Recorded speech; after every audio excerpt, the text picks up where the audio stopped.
Video है हमारा कि ध्वनि क्या है, इसका वर्गीकरण करें। तो मनुष्य में विविध ध्वनियों के उच्चारण की क्षमता होती है।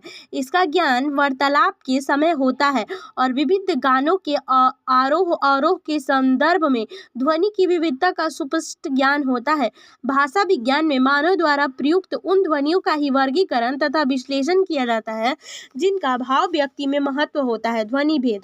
सभी भाषाओं में स्वर तथा व्यंजन दो प्रकार की ध्वनियां होती है। ध्वनि संबंधी यह विभाजन अत्यंत पुराना है।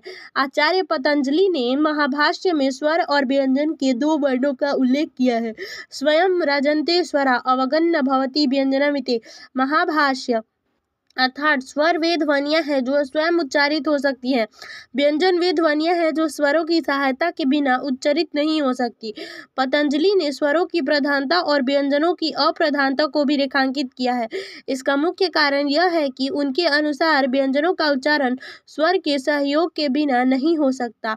ब्लांक तथा ट्रेगर ने स्वर और व्यंजन को इस प्रकार परिभाषित किया है, जिन ध्वनियों के उच्चारण में मुख में किसी प्रकार का अवरोध न हो, स्वर ध्वनि कहते हैं। ऐसे में फेफड़े से आने वाला वायु प्रवाह ओष्ठ और उसके आगे कहीं भी अवरुद्ध नहीं होता। स्वर तथा व्यंजन ध्वनियों को सरल और वैज्ञानिक रूप में इस प्रकार परिभाषित कर सकते हैं। स्वर जिन ध्वनियों का उच्चारण किसी अन्य ध्वनि के सहयोग के बिना अबाधित रूप में जितनी देर चाहे संभव हो, उनको स्वर कहते हैं। व्यंजन वे ध्वनियां हैं जिनका उच्चारण स्वर ध्वनि के सहयोग के बिना संभव न हो। उच्चारण के समय निश्वास की वायु कहीं न कहीं बाधित और क्षणक हो। वर्ण किसे कहते हैं? वर्णमाला का सामान्य परिचय दीजिए। तो भाषा के द्वारा मनुष्य अपने भाव विचारों को दूसरों के समक्ष प्रकट करता है तथा दूसरों के भाव विचारों को समझता है। आरंभ किसी बात को सुरक्षित रखने का एक ही साधन था, याद रखना। अपनी भाषा को सुरक्षित रखने, उसके नेत्रों के लिए दृश्यमान बनाने और भायु संतति के लिए स्थान और काल की सीमा से निकालकर अमर बनाने की ओर मनुष्यों का ध्यान गया। वर्षों बाद मनुष्य ने यह अनुभव किया कि उनकी भाषा में जो ध्वनियां प्रयुक्त हो रही हैं उनकी संख्या निश्चित है और इन ध्वनियों के योग से शब्दों का निर्माण हो सकता है।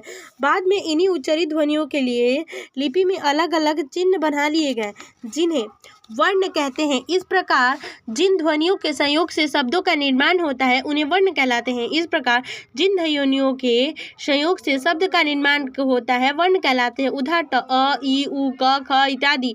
इन समूह को वर्णमाला कहते हैं। संस्कृत वर्णमाला एक और री है, इसे भी सम्मिलित कर लेने पर वर्णों की संख्या 46 हो जाती है। इसके अलावा हिंदी में अ, ड, ढ और अंग्रेजी में आगे ध्वनियां प्रचलित है। ड, ढ, ढ से भिन्न और अ, आ ध्वनियां सम्मिलित होने पर हिंदी की वर्णों की संख्या 50 हो जाती है और हिंदी वर्णमाला दो भागों में विभक्त है, स्वर और व्यंजन।